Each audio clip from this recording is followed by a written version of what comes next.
Make Way for Ducklings by Robert McCloskey. Mr. and Mrs. Mallard were looking for a place to live, but every time Mr. Mallard saw what looked like a nice place, Mrs. Mallard said it was no good. There were sure to be foxes in the woods or turtles in the water, and she was not going to raise a family where there might be foxes or turtles. So they flew on and on.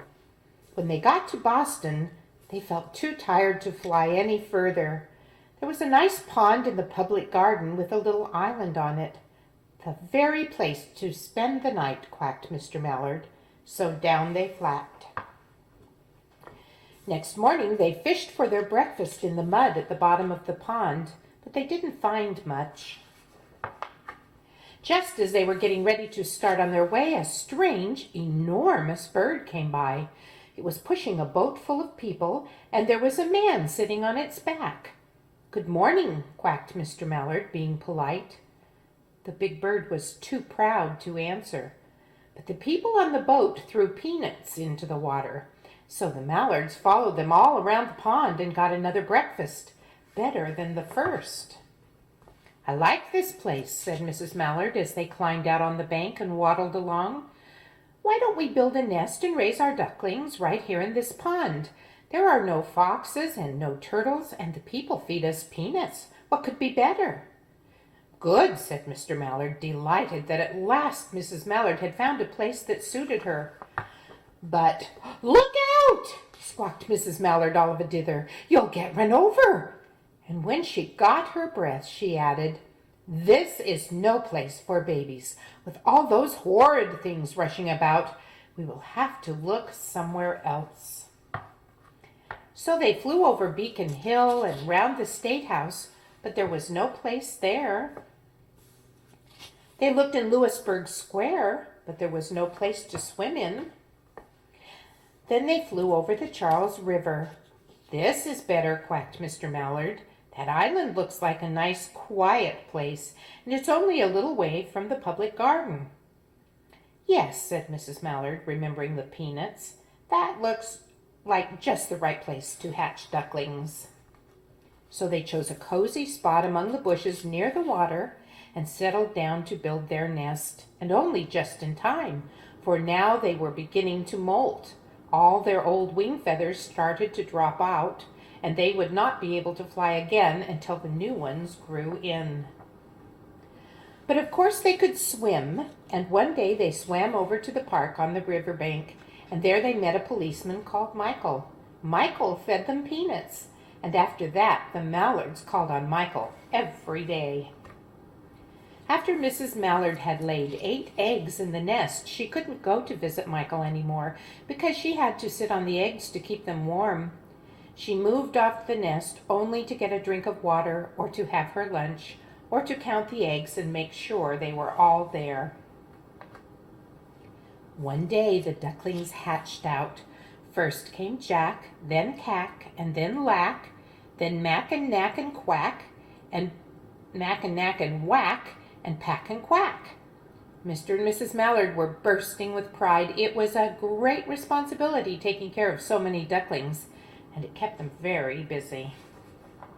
One day Mr. Mallard decided he'd like to take a trip to see what the rest of the river was like further on. So off he set. "I'll meet you in a week in the public garden," he quacked over his shoulder. "Take good care of the ducklings." "Don't you worry," said Mrs. Mallard. "I know all about bringing up children." And she did. She taught them how to swim and dive. She taught them to walk in a line, to come when they were called, and to keep a safe distance from bikes and scooters and other things with wheels. When at last she felt perfectly satisfied with them, she said one morning, "Come along, children, follow me." Before you could wink an eyelash, Jack, Cack, Lack, Mack, Knack, Whack, Pack, and Quack fell into line just as they had been taught. Mrs. Mallard led the way into the water, and they swam behind her to the opposite bank. There they waded ashore and waddled along till they came to the highway. Mrs. Mallard stepped out to cross the road. Honk, honk, went the horns on the speeding cars. Quack, went Mrs. Mallard as she tumbled back again. Quack, quack, quack, quack, went Jack, Cack, Lack, Mack, Knack, Whack, Pack, and Quack, just as loud as their little quackers could quack. The cars kept speeding by and honking, and Mrs. Mallard and the Ducklings kept right on quack, quack, quacking.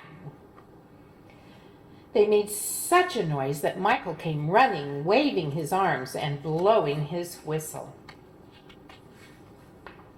He planted himself in the center of the road, raised one hand to stop the traffic, and then beckoned with the other, the way policemen do, for Mrs. Mallard to cross over.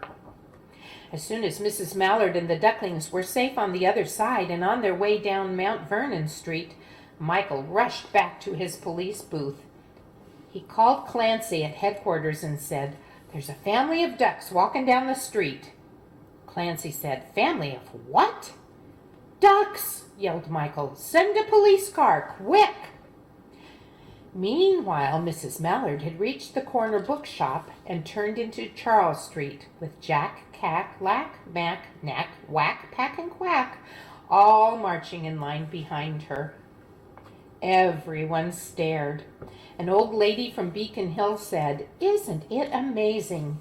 And the man who swept the street said, "Well, now, ain't that nice?"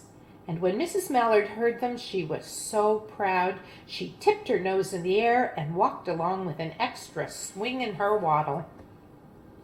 When they came to the corner of Beacon Street, there was the police car with 4 policemen that Clancy had sent from headquarters. The policemen held back the traffic so Mrs. Mallard and the Ducklings could march across the street, right on into the public garden. Inside the gate, they all turned around to say thank you to the policeman. The policeman smiled and waved goodbye. When they reached the pond and swam across to the little island, there was Mr. Mallard waiting for them, just as he had promised. The Ducklings liked the new island so much that they decided to live there. All day long they follow the swan boats and eat peanuts.